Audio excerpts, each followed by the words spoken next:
गरुडगमन तव चरणकमलमिह मनसि लसतु मम नित्यम्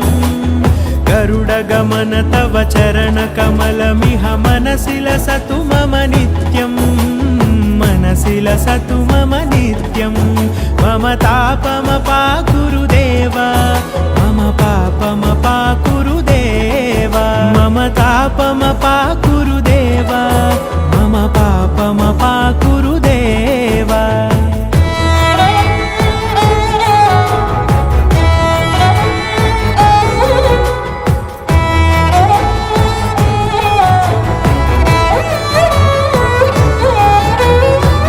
जनयन विधिनमुचिहरण मुख विबुध विनुत पद पद्मा जलजनयन विधिनमुचिहरण मुख विबुध विनुत पद पद्मा विबुध विनुत पद पद्मा